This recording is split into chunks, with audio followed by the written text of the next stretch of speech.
every morning, as we're putting this show together, some story from the Biden White House crosses our screens and we think to ourselves, come on, there is absolutely no way that can be real. Please, it's just too crazy.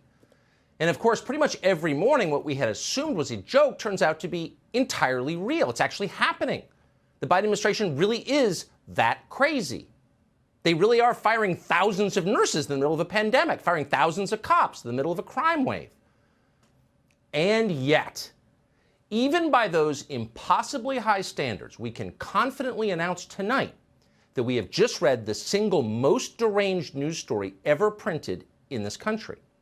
So no matter what happens going forward, and God knows what that'll be, this story will live forever as the high watermark of political lunacy. Mark your calendars. It's October 28th, 2021. This is the day that things couldn't possibly get nuttier. And here it is. According to a piece in this afternoon's Wall Street Journal, the Biden administration has decided to pay reparations to illegal aliens.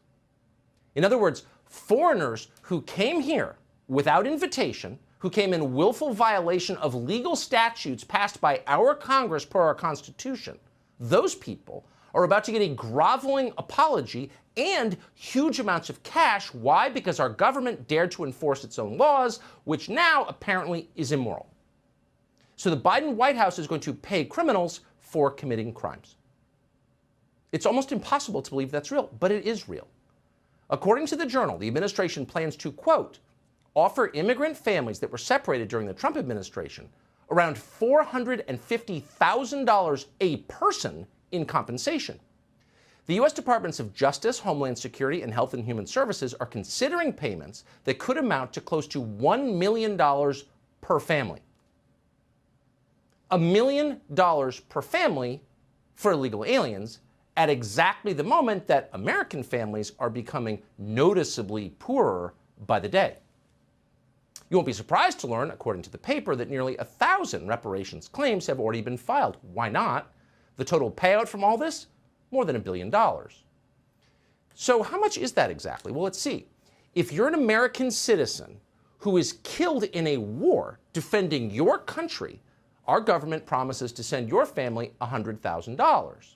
That is less than a quarter of what Joe Biden intends to give illegal aliens for the inconvenience of being deported. They're once again getting $450,000 a piece from your tax receipts. That's more than some of the 9/11 victims got. It's more than any ordinary American ever gets for anything from the U.S. government. Most people in this country just give. Foreigners with no respect for our laws or systems, meanwhile, are hitting the jackpot. So take 3 steps back. You've got to wonder how long this sort of thing can continue. How long before the people who make this country run, who, by the way, are not the same people who run this country, those are two very different groups, but before the people who make this country run decide they have had enough and they're not going to take it anymore.